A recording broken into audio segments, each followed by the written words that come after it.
Dans la vie, il faut avoir des rêves. Et ces rêves, il faut essayer de les concrétiser.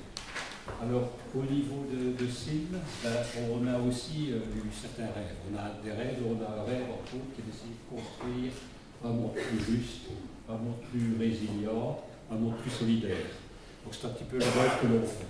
Alors ce rêve-là, on essaie simplement de ne pas être simplement des doux rêveurs et d'essayer de le mettre en pratique. Et on pense que pour pouvoir le mettre en pratique, le mieux c'est d'essayer que les citoyens puissent se réapproprier un petit peu leur pouvoir de décision, qu'ils puissent réfléchir ensemble pour construire ce monde auquel on rêve. Et je crois qu'on n'est pas les seuls à rêver. Quand on discute un peu avec des gens autour de nous, on s'aperçoit que beaucoup rêvent un petit peu à ce monde beaucoup plus juste, plus résilient et en tout cas beaucoup plus solidaire et fraternel. Alors, pour essayer d'atteindre ce rêve, on a un petit peu monté un projet. On a le projet de SIM. Le projet de SIM, il s'articule un petit peu sur trois piliers principaux. On a des valeurs fondamentales, on pense à la démocratie participative et on a un troisième pilier qui est l'urgence de l'action face aux défis de nos sociétés.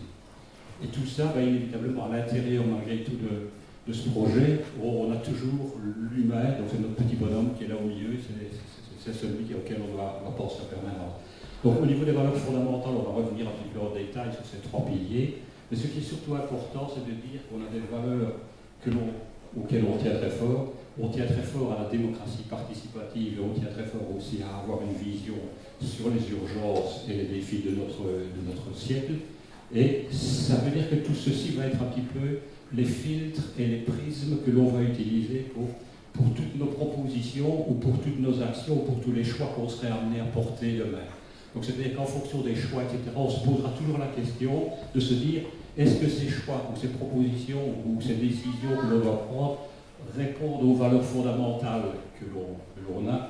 Est-ce qu'ils répondent à une démocratie participative? Donc, est-ce qu'on a pris soin d'informer le citoyen, de lui demander son avis, de voir éventuellement s'il est preneur pour pouvoir choisir avec nous éventuellement les bonnes décisions, etc.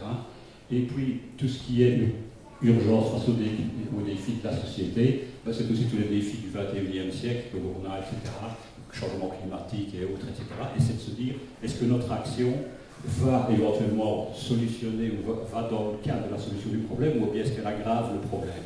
Donc c'est un petit peu toujours ces trois réflexions qu'on aura. Donc c'est un petit peu le prisme qui représente un petit peu le cœur du projet. Alors, vous allez dire, il y a d'autres parties qui disent, oui, nous aussi on a des valeurs fondamentales, on a des valeurs éthiques, etc.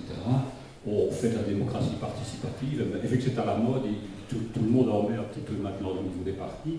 Et c'est la même chose, tout le monde va dire que c'est un petit peu, oui, important de pouvoir isoler sa maison, de pouvoir avoir éventuellement une démarche concernant les urgences climatiques que l'on peut avoir ou autre. Mais par contre, la différence que l'on a, c'est que nous, c'est réellement notre ADN. C'est-à-dire que c'est le filtre à travers lequel on va essayer d'analyser tout ce que l'on fait. Alors, si on passe maintenant un petit peu quelques points au niveau des valeurs fondamentales, alors, dans les valeurs fondamentales, il y a d'abord les valeurs fondamentales simplement qui sont reprises dans la Déclaration universelle des droits de l'homme.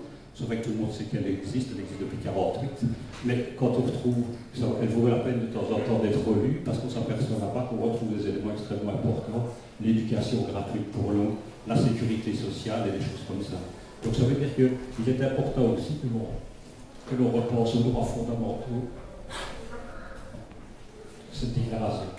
Il y a aussi le respect du vivant, c'est-à-dire que tout ce qui est vivant a de l'importance pour nous, que ce soit aussi bien les végétaux, les animaux, que les humains, etc. Donc on fait partie d'un tout, nous faisons partie du monde vivant et il est important de pouvoir le respecter, quels que soient les niveaux. On a aussi des valeurs surtout de justice, d'empathie et de solidarité, parce que je crois que si on n'a pas de l'empathie, on aura aussi des difficultés de pouvoir comprendre les difficultés de l'autre, de pouvoir se mettre à la place de l'autre, etc. Et alors, ils vont donner des valeurs de coopération et de responsabilité. Alors, si le citoyen rejette le suprématisme sous toutes ses formes, qu'est-ce qu'on entend par là? C'est-à-dire que ce qu'on entend par là, c'est que pour nous, la vie de tout le monde est importante. C'est-à-dire que chaque personne, quel que soit son niveau d'éducation, quel que soit son métier, quelle que soit son origine, quel que soit son sexe, etc., a quelque chose à apporter à la société. Donc chacun peut, à son niveau, apporter quelque chose. Et c'est la discussion entre toutes ces richesses qui fait qu'à ce moment-là, on peut créer des idées nouvelles. Donc on considère aussi que les lois de la nature sont à respecter et que la biodiversité sont à protéger. C'est-à-dire qu'on doit se rappeler malgré tout qu'en tant qu'humains, nous faisons partie de la nature, on n'en est pas un élément étranger.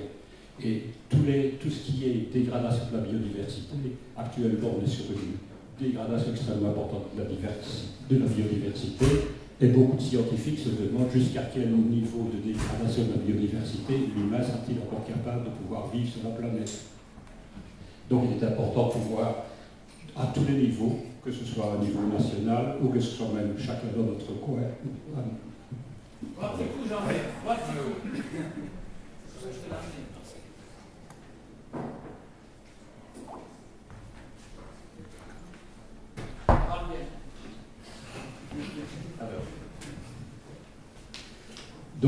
Alors si les citoyens se veulent un moyen de rencontre pour toutes les personnes, associations de personnes désirant prendre part à la gestion de la commune, donc c'est-à-dire qu'on va essayer de mettre des outils en place pour que chacun puisse venir s'exprimer, venir échanger ses idées, etc.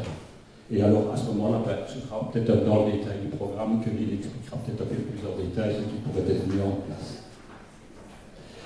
Donc, dans notre prisme, le deuxième point important, c'est la démocratie participative. Alors, la démocratie participative, c'est-à-dire que ça fait longtemps que pas mal de citoyens rejettent un petit peu le politique, hein, et ça fait même déjà plus de 25 ans que Coluche disait, si les élections servent à quelque chose, il y a longtemps qu'elles seraient interdites. Donc, si même on peut comprendre certaines réactions à ce niveau-là, nous on considère que, surtout au niveau local, il y a encore moyen de reprendre un petit peu de pouvoir de décision. Mais c'est à nous de décider, de savoir, est-ce qu'on veut continuer simplement à se laisser gouverner et qu'on se contente simplement d'aller voter tous les 4 ou les 6 ans, ou bien est-ce que nous voulons malgré tout essayer d'influencer les choix qui sont pris au niveau de notre communauté. Et c'est pour ça que le niveau communal est un niveau qui se prête bien à ce genre d'exercice. Alors, donc notre action, elle vise surtout à favoriser un débat plus démocratique, où le droit de chacun s'exprime et peut participer par les débats publics. Et surtout, nous misons sur l'intelligence collective pour trouver des solutions innovantes. Alors, l'intelligence collective, ce n'est pas nécessairement facile parce qu'on s'aperçoit même qu'à l'intérieur de notre mouvement, chacun a des sensibilités différentes. Donc, on peut avoir des manières d'exprimer ou de ressentir les choses ou de vouloir donner des priorités différentes. Mais si on est tous à l'écoute l'un de l'autre, on peut à ce moment-là créer quelque chose de neuf, etc. Donc ce qui est important pour pouvoir avoir une intelligence collective, il faut surtout d'abord apprendre à s'écouter l'un l'autre, à essayer de dire, et ne pas venir avec des idées toutes faites, et se dire, tiens, là il y a peut-être une idée importante à mettre en œuvre, etc. Donc c'est surtout quelque chose qu'il faut apprendre à cultiver, c'est l'écoute de l'autre pour pouvoir construire quelque chose ensemble. Et à condition aussi d'avoir aussi une grande diversité, éventuellement, à l'intérieur des groupes. Alors, le troisième pilier un petit peu de notre projet, c'est l'urgence face aux défis de nos sociétés. Alors, quels sont un petit peu les défis? On les connaît tous un petit peu, je veux dire. On connaît tous la raréfaction de certaines ressources, donc certaines vont être plus ou moins rares d'ici peu, et pas uniquement le pétrole, c'est des fois aussi même le sable, ça peut être aussi des ressources, des terres rares, dans lesquelles nous ne sommes pas nombreuses. C'est le changement climatique. Le changement climatique, où on s'aperçoit qu'il s'accélère malgré tout plus vite qu'on le croit. Et là aussi, à quel moment y aura-t-il un basculement qui permettra encore éventuellement une vie convenable sur Terre pour tout le monde? Il y a une érosion de la biodiversité, dont on a déjà un petit peu parlé. Il y a l'étendue des problèmes environnementaux et l'appauvrissement des sols. Tout le monde connaît aussi les mers de plastique que l'on retrouve un petit peu partout, etc., maintenant sur nos océans. Il y a la mondialisation de l'économie et la finance, et financière effrénée. Donc tous les économistes sont d'accord de dire on n'a pas fait grand-chose depuis 2008, on sait qu'il y aura une nouvelle crise financière. La seule chose que l'on ne sait pas, c'est la date exacte à laquelle elle va tomber. On sait qu'elle va arriver. Donc il y a aussi des manques de repères, d'idéal, d'espérance, etc. Alors tout ça, c'est pas pour se faire peur. Je veux dire, parce que la peur pose un problème, c'est que la peur, elle tétanise et on ne fait rien quand on a peur. Donc, et en plus, les gouvernants parfois aiment bien nous faire peur, parce que quand on a peur, qu'est-ce qu'on fait? On cherche un bras protecteur, et là, le gouvernement, il se dit, bah, moi je suis là, votre bras protecteur, venez, venez, venez.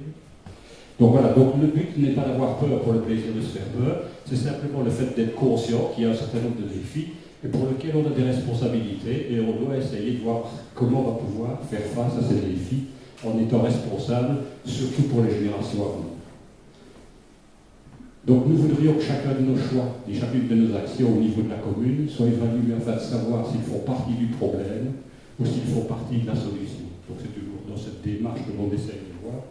Si le citoyen, à l'instar des mouvements de transition, travaille à la mise en œuvre d'une société plus heureuse et plus résiliente afin de construire sans plus attendre le monde que nous désirons.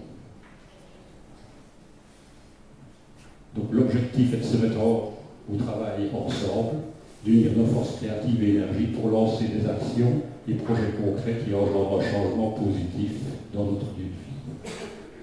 Voilà un petit peu résumé notre projet. Donc c'est vraiment à ce moment-là notre prisme sur lequel on va essayer à la fois de juger, de sélectionner et de voir quelles sont les actions que l'on peut mettre en avant, que l'on peut proposer, quelles sont les priorités que l'on va pouvoir mettre, etc. Sur base de ces trois piliers. Voilà, pour un peu plus de détails dans le programme, on va simplement relever quelques axes du programme. Et là, alors, je propose à Aline de reprendre le micro.